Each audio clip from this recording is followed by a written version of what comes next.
సాహితీ ప్రియులకు నమస్సుమాంజలి. కాశీ మజిలీ కథలకు స్వాగతం. మదిర సుబ్బన్న దీక్షితులు గారు రచించిన కాశీ మజిలీ కథలు 58వ భాగం 28వ మజిలీ. మణిసిద్ధుడు కోటప్పను వెంటబెట్టుకుని కాశీ ప్రయాణం ప్రారంభించాడు కదా. ఇప్పుడు వాళ్ళు ఇద్దరూ కలిసి ఒక మజిలీకి చేరారు. వాళ్ళు బస చేసిన ప్రాంతంలో ఒక తటాకం ఉంది. తటాకం అంటే చెరువు. ఆ చెరువుకు దగ్గరలో ఒక మంటపం ఉంది. మంటపం అంటే సత్రం లాంటిది.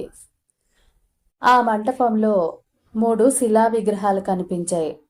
వాటిలో ఒక దాని మీద, ఒక విగ్రహం ముఖం మీద అంతా మహావిచిత్రం అనుంది. రెండవ విగ్రహం భుజాల మీద దైవయత్నం అనుంది. మూడవ దాని శరీరం మీద ఎవరికెవరూ లేరు అని చెక్కబడి ఉన్నాయి. ఆ విగ్రహాలకు ఎదురుగా ఒక స్త్రీ విగ్రహం కూడా ఉంది. ఆ విగ్రహం భుజాల మీద విరాగిని అనుంది. అది చదివిన గోపాలుడికి ఆ విగ్రహాల వెనుక ఏదో పెద్ద కథే ఉండుంటుందని వెంటనే గురువుని బతిమాలాడాడు. అప్పుడు మణిసిద్ధుడు ఆ కథనంతా సంగ్రహించి ఇలా చెప్పడం ప్రారంభించాడు. దేవశర్మ కథ. పూర్వం ఆంధ్రదేశంలో మణిభద్రం అనే ఒక అగ్రహారం ఉండేది. ఆ అగ్రహారంలో దేవశర్మ అని ఒక మంచి బ్రాహ్మణుడుండేవాడు.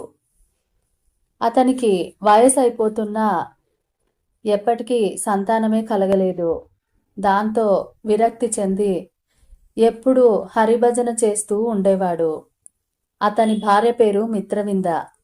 భర్త ఇంటికి రావడంతోటే ఆమె భర్త కాళ్ళు కడిగి నెత్తిమీద నీళ్లు జల్లుకునేది. భర్తకు చాలా భక్తితో సకల సేవలు చేసేది. అందువల్ల ఆమెను అతడు ఎప్పుడూ చాలా ఉత్తమమైన స్త్రీగా, పతివ్రత శిరోమణిగా భావించేవాడు. ఒకరోజు దేవశర్మ ఇంటికి 2 బ్రాహ్మణులు భోజనం కోసం వచ్చారు. తలుపులు మూసి ఉంచడం వల్ల తలుపు తీయమని అరిచారు. ఆమె తలుపు తీసి చూస్తే ఆ 2 బ్రాహ్మణులు ఆమెను చూసి, మేము పరదేశం నుంచి వచ్చాము, ఈ పూట మాకు కాస్త భోజనం పెడతారా అని అడిగారు. ఆమె ఏమీ మాట్లాడకుండా లోపలికి వెళ్ళిపోయింది. ఏమమ్మా మాట్లాడవు, పొమ్మంటావా అని వారు అడిగారు. అందుకు కూడా ఆమె సమాధానం చెప్పకుండా ముఖం తిప్పుకొని లోపలికి వెళ్ళిపోయింది. ఆ 2 బ్రాహ్మణులు ఈ విచిత్రం చూసి వెనక్కి తిరిగిపోయి కొంత దూరంలో బావిలో నుండి నీళ్లు కోసం గిలకలాగుతున్న దేవశర్మను చూసి, అయ్యా, మేము బ్రాహ్మణులము, భోజనం కోసం ఆ ఇంటికి పోయి అడిగాము. కాని ఆ ఇంటి ఇల్లాలు ఏమీ మాట్లాడకుండా మొహం మీదే తలుపేసుకుంది. మేమేమైనా విటులం అనుకుంటున్నారా అలా సిగ్గుపడ్డానికి అని అన్నారు. దేవశర్మ సిగ్గుపడుతూ, ఆమె నా భార్యనండి, మహాపతివ్రత. నేను ఇంటలేని సమయంలో ఎవరైనా ఇంటికొస్తే వాళ్ళను చూడదు, మాట్లాడదు. మరేమి భావించకండి, మీరు నిస్సందేహంగా భోజనానికి రావచ్చు, ఇక్కడ స్నానం చేసి రండి అని చెప్పి అతను ఇంటికెళ్ళాడు. వాళ్ళు స్నానాలు చేసి దేవశర్మతో ఇంటికెళ్లారు. అలవాటు ప్రకారం మిత్రవింద భర్తకు ఎదురొచ్చి అతని పాదాలు కడిగి ఆ నీళ్లు తల మీద చల్లుకుంది. భర్తకి, ఇంటికి వచ్చిన బ్రాహ్మణులకి చక్కగా భోజనం వడ్డించింది. వాళ్ళు సాలగ్రామ తీర్థం పుచ్చుకోమని సైగ చేశారు. సాలగ్రామ తీర్థం అంటే పవిత్రమైన విగ్రహాల మీద, అంటే దేవుడి విగ్రహాల మీద అభిషేకం చేసే నీరన్నమాట. దాన్ని సాలగ్రామ తీర్థం అంటే ఒక పవిత్రమైన జలం అంటారు. అప్పుడు ఆ జలాన్ని తీసుకోమని వాళ్ళు అడిగితే ఆమె మొహమాట పడుతూ, నాథా, నేను వ్రతం చేస్తున్నానని మీకు తెలుసు కదా, నా ప్రాణనాథుని పాదాలు కడిగిన తీర్థం తప్ప నేను ఇతర ఏ తీర్థాలు తీసుకోను, ఇతరులను చూడను, మాట్లాడను. ఆ విషయం మీరు వాళ్ళకి చెప్పండి అంది. వడ్డించేటప్పుడు కూడా ఆమె పెడమొహంగానే వడ్డించింది. ఆ ఇద్దరిలో సోమభట్టు అనే ఒక బ్రాహ్మణుడున్నాడు. అతను ఆమెను చూసి దేవశర్మతో ఇలా అన్నాడు, అయ్యా, మేము దేశాలు తిరిగాము కానీ, ఎన్నో శాస్త్రాలు చదివాము కానీ మీ సతీమణి లాంటి సాధ్వీమణిని చూడలేదు. ఎంతోమంది పతివ్రతలను చూశాము. బ్రాహ్మణులని ఆరాధించడము, దేవతల్ని ఆరాధించడం కూడా పతివ్రతకు తగదని చెబుతోంది ఈమె. ద్రౌపది, సీత, రుక్మిణి వంటి పతివ్రతలు బ్రాహ్మణులని పూజించలేదా? దేవతా తీర్థాలు తీసుకోలేదా? ఈమెది మరీ అపూర్వ వ్రతంలాగా ఉంది అని ఆక్షేపించాడు. దేవశర్మ ఇబ్బంది పడుతూ, నేనెంత చెప్పినా వినదు, అరుంధతిలా ప్రవర్తించాలని ఉందట, పోనివ్వండి, ఎవరి వ్రతం వాళ్ళది అని ఆ బ్రాహ్మణులకు సర్ది చెప్పాడు దేవశర్మ. అతను ఆ రెండవ బ్రాహ్మణితో రహస్యంగా ఏమన్నాడంటే, ఈ ఇల్లాలి చర్యలు అన్నీ చాలా వింతగా ఉన్నాయి. నిజానికి ఇలా అతిగా ప్రవర్తించే విధానం చూస్తుంటే ఈమె కులటేమో అని అనుమానంగా ఉంది. కులట అంటే వేసండి. దీని టక్కులన్నీ అమాయకపు బ్రాహ్మణుడు నమ్ముతున్నట్టున్నాడు. నిజమైన పతివ్రతలు ఎప్పుడూ ఇలాంటి విచిత్రమైన నియమాలు పాటించరు. కొన్నాళ్ళు ఇక్కడుండి దీని దుండగాలన్నీ పట్టుకుని ఆ భర్తకు అప్పగించి వెళ్ళిపోదాం అని అన్నాడు రెండవ బ్రాహ్మణుడితో. అందుకు అతను కూడా అంగీకరించాడు.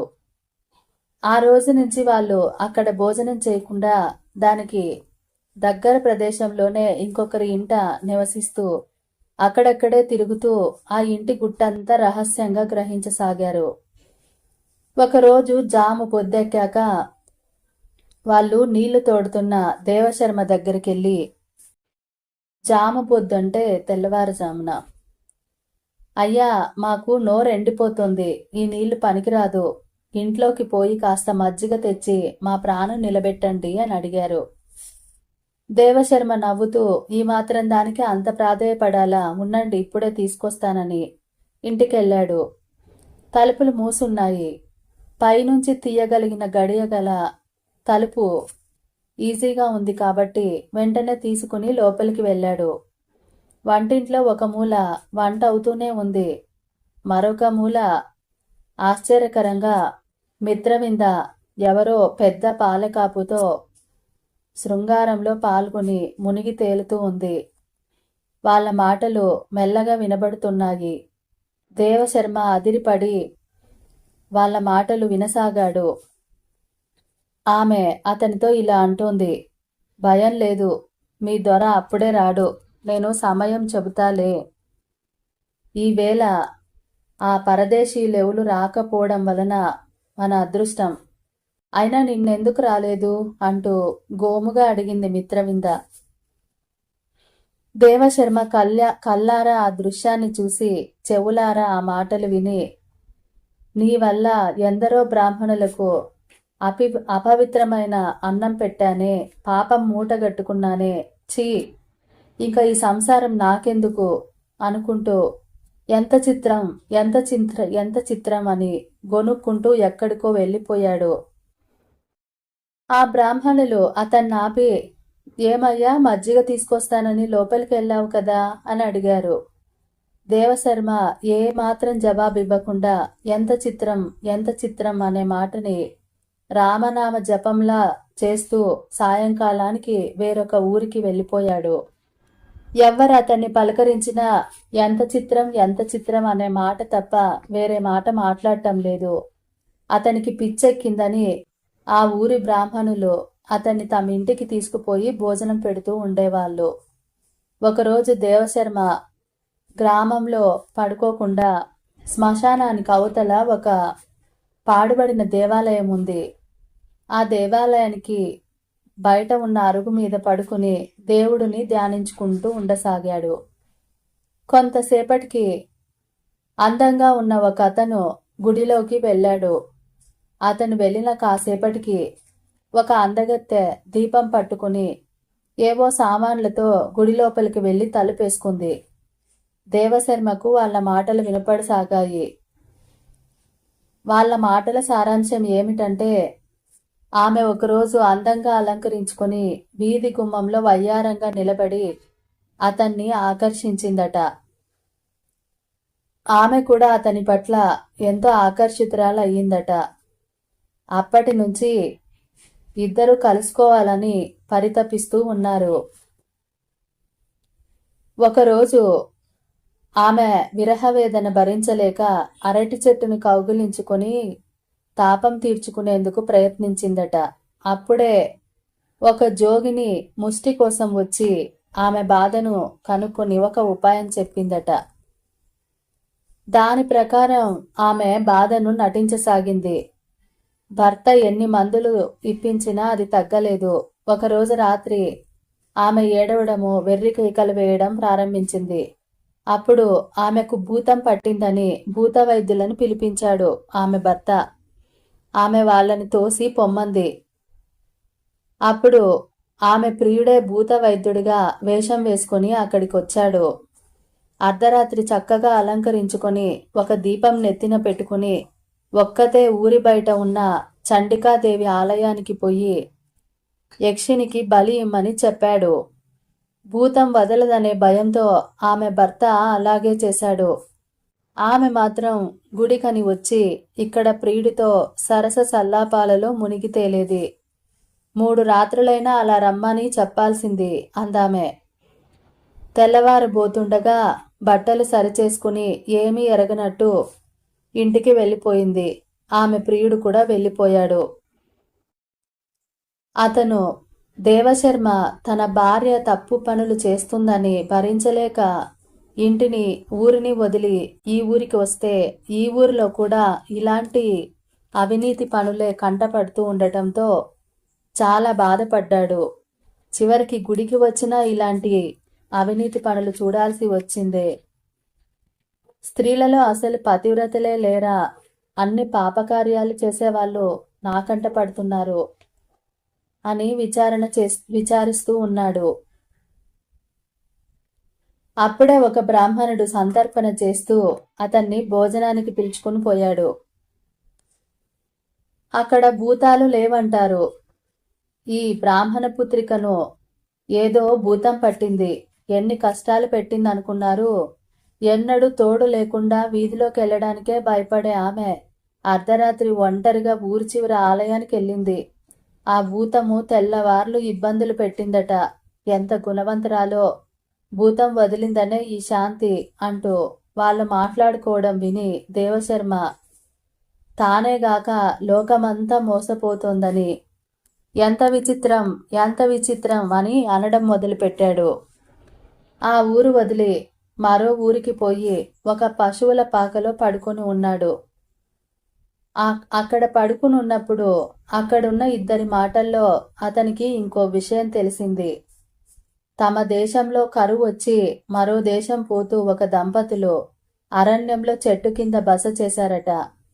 అప్పటికే అక్కడ కొందరు బాటసారులున్నారు. భర్త భోజనం తేవడానికని బయటకు వెళ్ళిపోయిన తర్వాత అతని భార్య ఆ బాటసారుల్లో కాళ్ళు చేతులు లేని ఒక అదమ్ముణ్ణి వరించిందట. తన అభిప్రాయం వాడికి చెప్పింది. ఇంతలో భర్త రాగానే నీళ్లు తెమ్మని బావి దగ్గరికి పంపి అతను నీళ్లు తోడుతుంటే బావిలోకి తోసేసి ఆ ప్రియుడిని భుజాల మీదకెక్కించుకొని ఊర్లోకొచ్చి అతనే తన భర్తని చెప్పసాగింది. అలాంటి భర్తను సేవిస్తున్న ఆమె పాతివ్రత్యాన్ని మెచ్చుకుంటూ ప్రజలందరూ కట్టుకోవడానికి బట్టలు, తినడానికి తిండి ఇవ్వసాగారు. ఆ బావిలో పడిన ఆమె భర్తని ఎవరో రక్షించగా అతను భార్యను వెతుక్కుంటూ దేశాలు తిరగసాగాడు. ఒకచోట కుంటివాడిని మోస్తున్న తన భార్యను చూసి ఆమె అసలైన భర్త పలకరించగా ఆ వంచకి అతనే తన కాళ్ళు చేతులు నరికినాడని ప్రియుని చేత ఒప్పించి రాజు చేత నమ్మించి ఆమె అసలు భర్తని శిక్షింపజేసిందట. అది విన్న దేవశర్మ భరించలేక ఉదయం ఆ కుష్ఠరోగిని భుజాల మీదకెక్కించుకొని సంతోషంగా ఆ కుంటివాడితో మాట్లాడుతున్న ఆమెను చూసి ఇది అంతకంటే విచిత్రంగా ఉందే అనుకుని అంతకన్నా విచిత్రం, అంతకన్నా విచిత్రం అనుకుంటూ ఆ పాపపు స్థలంలో ఉండలేక మరో ఊరికి పోయి ఒక గుర్రాల శాలలో పడుకున్నాడు. అక్కడ కూడా అతనికి నిద్ర పట్టలేదు. అర్ధరాత్రి అక్కడికి మెరుపు తీగ లాంటి ఒక యువతి పంచభక్ష పరమాన్నాలు పట్టుకునొచ్చింది. గుర్రాల కాపర్ని మెల్లగా పిలిచింది. వాడు లేచి, ఓసిముండా, ఇంత ఆలస్యం చేశావేంటి, నేను ఆకలితో చస్తున్నానంటూ ఆమె మూతి మీద ఒక గుద్దు గుద్దాడు. అంతే, ఆమె పళ్ళు రాలిపడ్డాయి. వాటినేరుకుంటూ, ఇలా కోపగిస్తే నేనేం చేసేది, పళ్ళన్నీ రాలగొట్టావు, రాజుకేమని చెప్పుకునేది? రాజుని నిద్రపుచ్చి రావాలి కదా, నీకోసం తెచ్చిన భక్ష్యాలు ఆ గుర్రపు లద్దెల పడిపోయాయి, చూసి తిను. నువ్వు కొట్టావని కోపం లేదు, బోసి నోటి మాటల గురించి ఆలోచిస్తున్నాను. సర్లే, ఏదో ఒకటి అబద్ధం చెప్పి ఈ నేరం కూడా ఆ రాజు మీదకే తోసేస్తాను అంటూ తాను తెచ్చినవి వాడికి వడ్డించింది. అతడు తిన్నాక అతనితో కాసేపు గడిపి ఇంటికి వెళ్ళిపోయింది. అదంతా చూసిన దేవశర్మ ముక్కు మీద వేలేసుకున్నాడు. మర్నాడు వీధిలోంచి పోతుంటే అక్కడ ఎవరో మాట్లాడుకుంటున్నారు. రాత్రి పట్టపురాజు భార్యతో సరసమాడుతూ అతి కోమలమైన ఆమె బుగ్గ మీద సరసంగా వేలుతో పొడవగానే ఆమె పళ్ళన్నీ రాలిపడ్డాయట. ఆ పళ్ళను అతికించిన వాళ్ళకి రాజుగారు మంచి కానుకలిస్తారని చాటింపు వేస్తున్నారు అని ఎవరో ఎవరితోనో మాట్లాడుతున్నారు. ఆ చాటింపంతా విని, ఆహా, లోకమంతా విచిత్రంగా ఉంది, అంత విచిత్రమే, అంతా విచిత్రమే అని గొనుక్కుంటూ అక్కడ ఉండలేక మళ్ళీ ఇంకో ఊరికి పయనమయ్యాడు దేవశర్మ. అక్కడ నడివీధిలోని దేవాలయం అరుగు మీద కొందరు బ్రాహ్మణులు చేరి మాట్లాడుకుంటున్నారు. ఇంతవరకు దైవయత్నం గాడితో వేగుతూ ఉంటే అది చాలదన్నట్టు అంతా విచిత్రమే గాడొకడు వచ్చి చేరాడట. వాడికి కూడా మనం భోజనం పెట్టాలి. నువ్వు ఊళ్ళో లేవు కదా, వివరంగా చెబుతాను. 4 రోజుల కిందట మనూరు చేరిన అంతా విచిత్రమే గాడు దైవయత్నం గాడిలాగా ఎవ్వరితోనూ మాట్లాడాడు. వాడు తిండి లేక పడుండటం చూసి సభాపతి తన ఇంటికి తీసుకుపోయి భోజనం పెట్టాడట. తరువాత వెర్రివాడికి వంతు వేసుకుని భోజనం పెట్టమని అందరికీ చెప్పాడు. అన్నట్లు దైవయత్నంగాడి విషయంలో ఒక తగు వచ్చి పడ్డది. అగ్నిబట్టు వరణబట్టు ఆస్తుల పంపకాలు చేసుకున్నారు. ఆబ్దికాలు అగ్నిబట్టు పెట్టాలని, దైవయత్నంగాడి భోజనం వరణబట్టు పెట్టాలని ఒప్పందం. కానీ ఆబ్దికాలు ఏడాదికొకసారే, దైవయత్నంగాడి భోజనం వారానికి 2 సార్లు. ఆబ్దికాలంటే చచ్చిపోయిన వాళ్లకు చేసే సంవత్సరికాలండి. సంవత్సరానికి ఒకసారి నలుగురిని పిలిచి భోజనం పెడతారు కదా, దాన్నే ఆబ్దికాలు అంటారు. సో తమకి నష్టమని వరుణభట్టు పెళ్ళాము అతన్ని భోజనానికి పిలవనిచ్చింది కాదట. అది సభాపతికి తెలిసి కులంలోంచి వెళ్ళేస్తానని మందలించాడట. ఇప్పటికే తగువులు పడుతూ ఉంటే ఈ అంతా విచిత్రమే గాడిని ఎలా పోషిస్తారో ఏంటో. అంతా విచిత్రమే గాడంటే మొన్న దేవాలయంలో కూర్చున్న వాడేనా? అతన్ని నేను కూడా చూశాను. మణిభద్రహారం నుంచి వచ్చాడట. మంచి అన్నదాత, పాపం వెర్రెత్తి తిరుగుతున్నాడు కాబోలు. మార్తాండా, మనం ఆ రోజు భోజనానికి వెళ్ళలేదు, అతనేనా? ఇంటికి దగ్గరలో ఒక తోటలో కనిపించాడు కదా, మంచినీళ్ళు అడిగితే ఇచ్చాడు కూడా. అతని భార్య బంగారు బొమ్మలా ఉంటుంది. ఇప్పుడు అతని భార్య మాట ఎందుకులే. ఆహా, ఆమె మహాపతివ్రతని. అతనికైతే మనమందరము భోజనం పెట్టవలసిందే. అంతా విచిత్రమే అన్న మాటకు అర్థమేమిటో, అతని ఉద్దేశమేమిటో ఎవరికి తెలుస్తుంది? అయినా పిచ్చివాళ్ల మాటలకు అర్థమేమిటి? దైవయత్నానికి ఏమైనా అర్థం ఉన్నదా? ఇది కూడా అంతే. అలా మాట్లాడుకుని వాళ్ళు వెళ్ళిపోయారు. పౌరులందరూ వంతులు వేసుకుని దేవశర్మకి కూడా భోజనం పెట్టసాగారు. వాళ్ళిద్దరూ ఒకే ఇంట్లో కలిసి భోజనం చేసినప్పుడు కూడా ఒకరితో ఒకరు మాట్లాడుకోకుండా శ్మశాన వాటికలు, చండికా ఆలయాలు ఇలాంటి నిర్జన ప్రదేశాల్లోనే పడుకునేవాళ్ళు.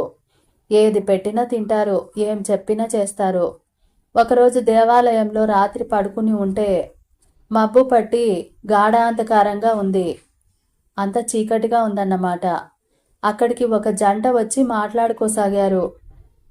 3 సార్లు వస్తానని రాలేదేంటి? అయ్యో, నేను పడ్డ పాట్లు నీకేం తెలుసు? ఒకసారి తోటలోని పాడుబడిన చావడిలోకి వచ్చాను. అక్కడ పడుకున్నది నువ్వే అనుకుని లేపాను. వాడు లేవడంతోటే దైవయత్నం అంటూ లేచాడు. కొంతసేపు ఆగి వాడు పడుకున్నాక మరో మూల నిద్రపోతున్నది నువ్వే అనుకుని మెల్లగా తట్టాను. వాడు లేచి అంతా విచిత్రమే అంటూ జపం మొదలు పెట్టాడు. అయ్యో, మంచి అవకాశం పోయింది. ఈ పాపాత్ములు మన పాలిట యమదూతలయ్యారు. తర్వాత ఏమయ్యింది? ఇంటికి పోయి ఏడుస్తూ పడుకున్నాను. తెల్లవారక ముందే నా మొగుడొచ్చాడు.